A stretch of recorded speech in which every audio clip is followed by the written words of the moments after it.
जैसा कि ये विदित है कि देश में लोकसभा चुनाव होने का समय अब बहुत नज़दीक आ गया है, जिसके चलते सत्ताधारी गठबंधन व विपक्षी गठबंधन की अर्थात एनडीए व परिवर्तित किए गए यूपीए की बैठकों का भी काफ़ी दौर चल रहा है।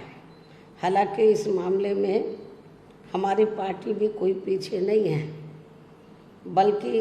इन चुनावों की तैयारी को लेकर पिछले कुछ समय से पूरे देश में पार्टी की छोटी छोटी बैठकें व बंद जगह पर कैडर कैंप आदि लेने का भी कार्य काफ़ी युद्ध स्तर पर चल रहा है। और इतना ही नहीं, बल्कि अब एक तरफ सत्ता पक्ष का एनडीए अपनी फिर से पूर्ण बहुमत की सरकार बनाने के लिए अपनी दलीलें दे रहा है, तो वहीं दूसरी तरफ विपक्षी गठबंधन यहाँ सत्ताधारी एनडीए गठबंधन को इस बार चुनाव में मात देने के लिए उनकी नीतियों व कार्यशैली आदि का काफ़ी विरोध कर रहा है, जिसमें बीएसपी भी कोई पीछे नहीं है। जबकि सत्ताधारी पार्टी व विपक्षी पार्टियों के बने गठबंधन के बारे में सच्चाई तो ये है कि यहाँ वर्तमान में विपक्षी गठबंधन के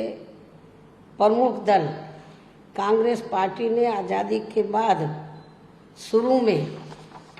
केंद्र व अधिकांश राज्यों में भी अपने लंबे अरसे तक रहे शासनकाल के दौरान अपनी हीन व जातिवादी एवं पूंजीवादी मानसिकता को त्याग कर यदि देश व आम जनहित में तथा कमजोर वर्गों के हितों में भी पूरी ईमानदारी से कार्य किया होता और विशेषकर कमजोर वर्गों के हित व कल्याण के मामले में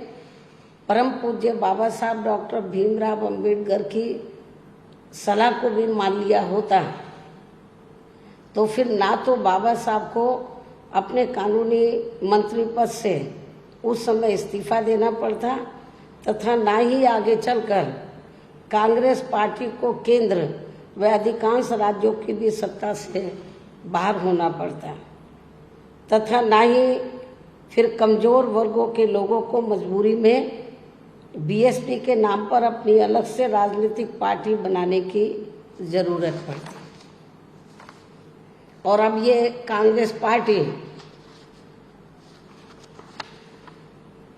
अपनी जैसी जातिवादी व पूंजीवादी सोच रखने वाली पार्टियों के साथ गठबंधन करके फिर से केंद्र की सत्ता में आने के सपने देख रही है, तो वही सत्ताधारी बीजेपी पार्टी भी पुनः केंद्र की सत्ता में आने के लिए अपने एनडीए गठबंधन को हर मामले में मजबूत बनाने में लगी है। साथ ही फिर से सत्ता में आने का दावा भी ठोक रही है। ये कह रही है कि इस बार बीजेपी और उनका गठबंधन 300 से ज़्यादा सीटें लाएगा,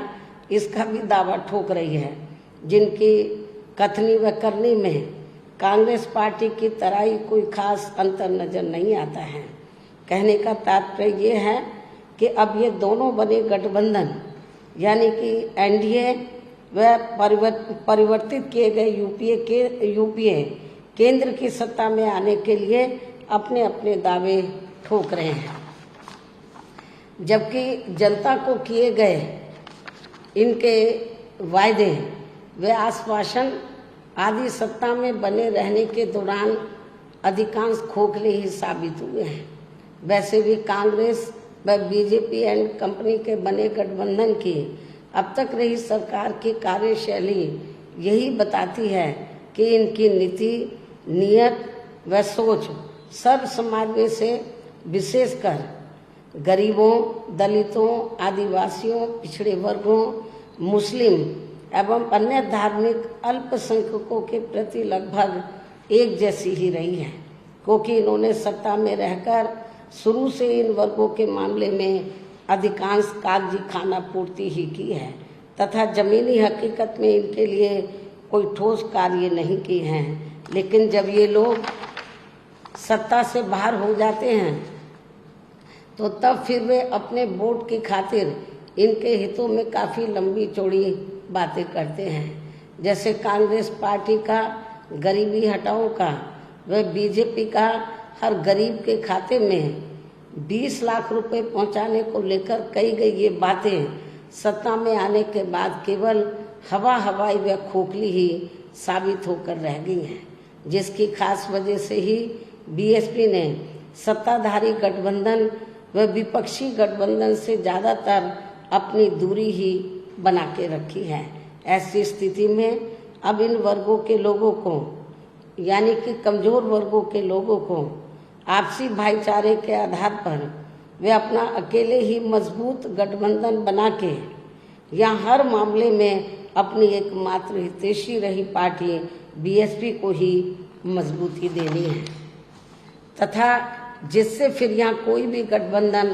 केंद्र व राज्यों के बीच सत्ता में पूरी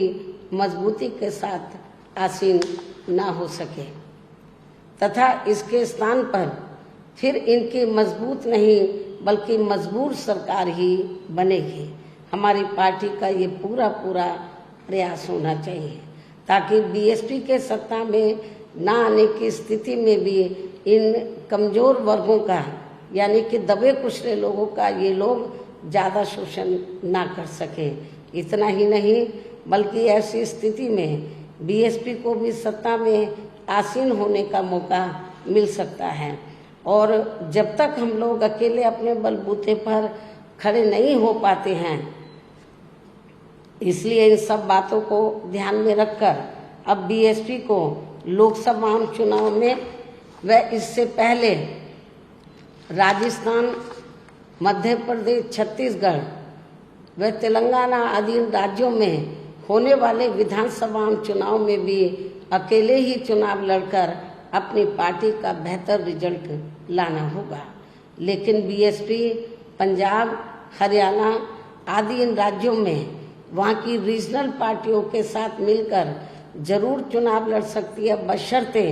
अब वर्तमान में उनका एनडीए व परिवर्तित किए गए यूपीए से भी कोई संबंध नहीं होना चाहिए। इसके साथ ही पार्टी के लोगों को हर स्तर पर सत्ताधारी गठबंधन व विपक्षी गठबंधन के सभी साम दाम दंड भेद आदि हथकंडों से भी जरूर सावधान रहना है। इसके अलावा यहाँ मैं ये भी कहना चाहूँगी कि देश में लगातार बढ़ रही कमर तोड़ महंगाई, अति गरीबी व बेरोजगारी आदि की इन गंभीर समस्याओं के प्रति केंद्र के उत्तरदायित्व को लेकर कल से शुरू हो रहे संसद के मानसून सत्र में जवाबदेही का लोगों को काफ़ी बेसब्री से इंतजार है।